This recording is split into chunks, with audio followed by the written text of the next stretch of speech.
Britain is facing at least 5 more years of austerity. The country's finance minister says there's no miracle cure for the country's economy. The highly anticipated autumn statement by George Osborne brought little relief for public already angered by government cuts.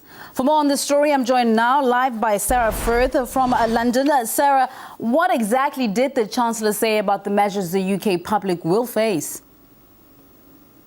It's taking time, but the economy is healing. Those were pretty much the first words out of Chancellor George Osborne's mouth. Now, that was met to laughter in the Houses of Parliament. It's the way he tells them, isn't it? I mean, he then delivered us in this autumn statement that read as a kind of mini budget that borrowing has in fact been revised up, that debt is rising, not falling, and that Britain can settle in for more spending cuts, more cuts to welfare and austerity all the way to 2018. And despite all of that, he still tried to convince us that the government are making some progress. Now, it wasn't a particularly bright autumn statement. No one was expecting that. We were expecting this gloomy forecast for the economic future, but it was pretty tough. And of course, as we said, the Chancellor trying to sort of convince people that things are actually working, that they're pushing ahead with this similar plan that many people are saying is simply failing.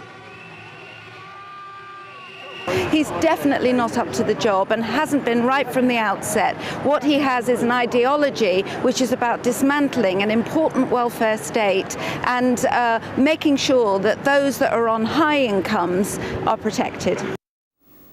You know, Sarah, we hear how hard people are still struggling in the UK and elsewhere in Europe, but what does this statement actually mean in real terms for the people?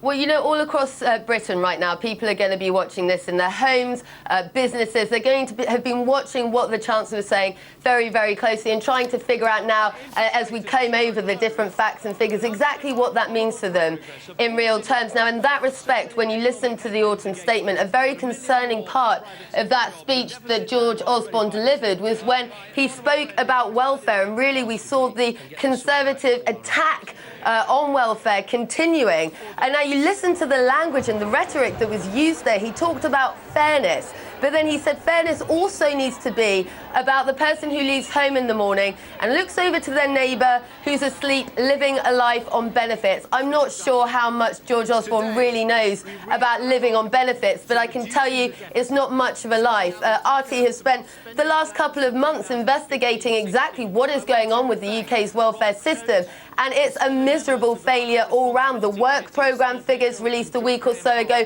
failing the people on benefits, and recently brought in a new rule for people on disability benefits who are going to perhaps be forced into unpaid work. I mean, it really smacks of back to the days of the British workhouses. And it is incredibly concerning. And, you know, I'm not pulling any punches here. The state of the welfare system in this country right now is absolutely diabolical. And in the coming years, you're going to have some horrendous stories coming out about these people, the most vulnerable in our society, suffering. And really, if you go into the detail of what George Osborne was saying today, it seems that the most vulnerable in society are going to be the ones who are in fact going to have to pay for this continued austerity. And make no mistake, they're really going to suffer. This is an austerity programme that's not even halfway through, and we still have more cuts ahead of us, more cuts to spending, more cuts to welfare, and more real-term pain for the people in this country.